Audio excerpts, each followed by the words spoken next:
I've talked about Brett Cooper quite a bit on this channel, just like little references. I haven't done full videos on Brett Cooper. I really don't talk about people like that. But in like side conversations and stuff, I've mentioned how impressive she is to me. Like the set that she's with Daily Wire, if you don't know, I'll show a picture here in a second. If you don't know who she is, her channel is great.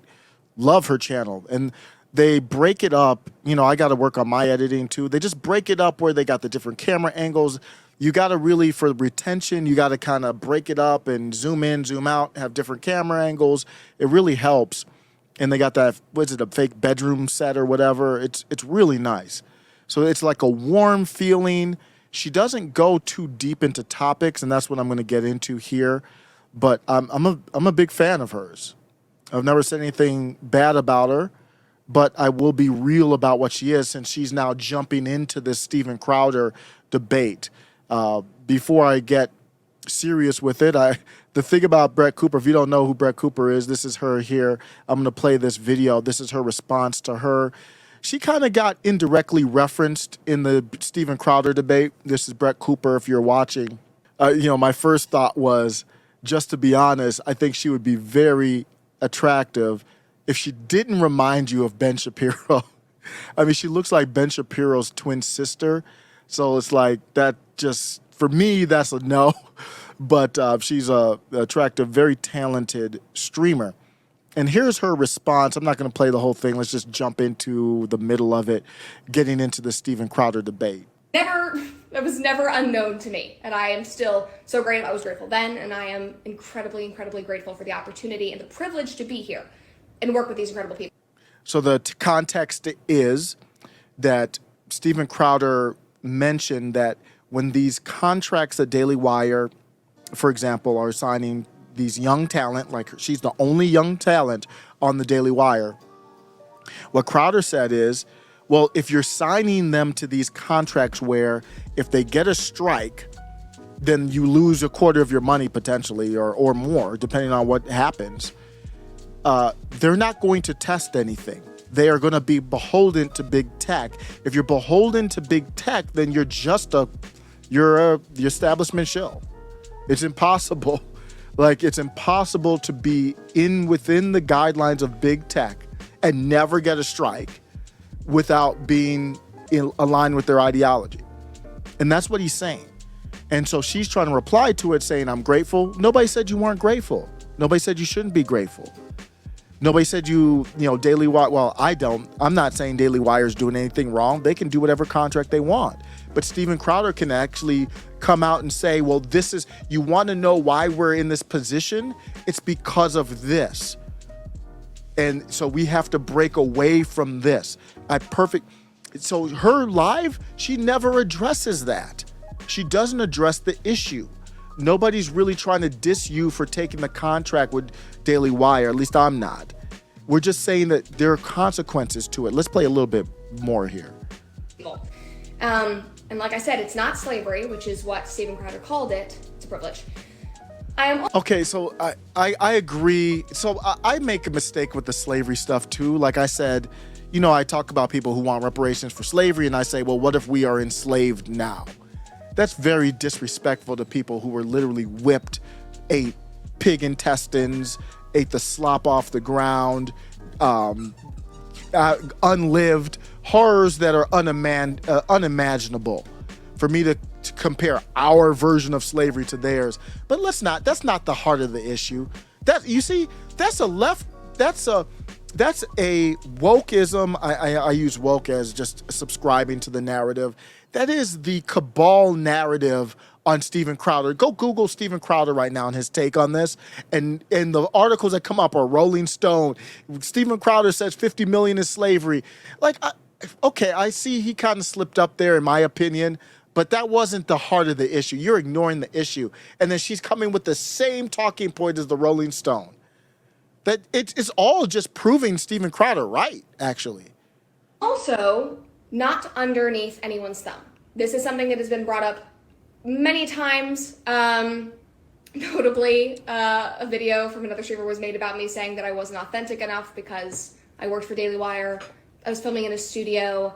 I had like a professional team of people around me. I'm not a fan of that type of dissing. We get the gist of it. My final takeaway is that Steven Crowder is like everybody has their role. Brett Cooper's show is amazing. I highly recommend going on YouTube, subscribing to her if you're not, just to get her content. It comes in very good short bits, entertaining, editing's great, she's great as a personality, just excellent work from her. Let me be very clear about that. But she's like an ice cream sundae. And I'm cutting back on my ice cream, man. That was really, believe it or not, ice cream was really messing me up at night. And I'm like, bruh, it's over. No more ice cream. And that's kind of like how it is with her. I'll watch her, but like if I need to get down and like what's happening with my rights, what's happening with the fortification of our process, she ain't the one that I'm going to. If I need an ice cream sundae every once in a while, I'm gonna go to Brett Cooper. And I'm not trying to claim I'm anything special. Everybody has their role. I have my role. I'm kind of like if you were to go to Goodwill and see like a box of biscuits that were from 2018, and maybe you're hungry and you're like, they're just a couple years past the expiration date, and you still buy them. They're unopened, maybe a little stale. So I'm not even anywhere near a Brett Cooper. That is not what my goal is. My goal is to say that Steven Crowder is right.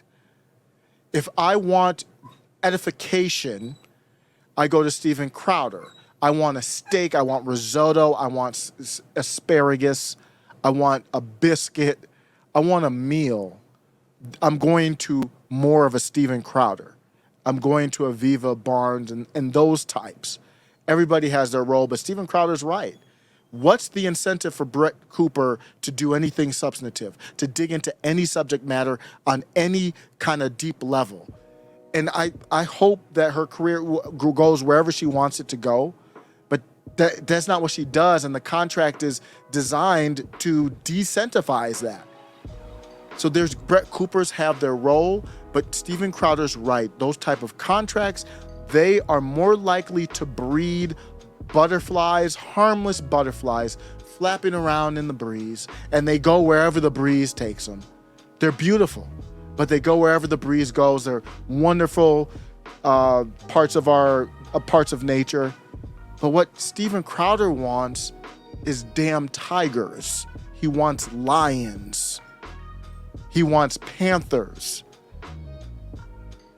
Female lions did a lot of work. So he wants young people to be bred to be whatever they want. I don't know. I don't know if that's what he means, but that's my interpretation. He wants young people coming up. He's had health issues, Steven Crowder. He's had health issues, and I think it's forced him to think about more his long-term legacy than even just the money. So he wants young people to be able to be bred up and to be fearless. And that's not what Brett Cooper is. There's nothing fearless about her show. There's nothing that gets to the edge. It's just a fun show. And so, Brett, that's no diss to you. You don't need to defend yourself on why you took the contract and all that, because you never touched on the heart of the issue. The heart of the issue is if you want to talk about a controversial topic, you are not incentivized to do it. You've never done it that I've seen, never even come close to doing it. You might see Matt Walsh, you might see Canace Owens. Matt Walsh is probably the most controversial of them. Matt, Knowles a little bit. These are great. They're all great. But Steven Crowder's proven right.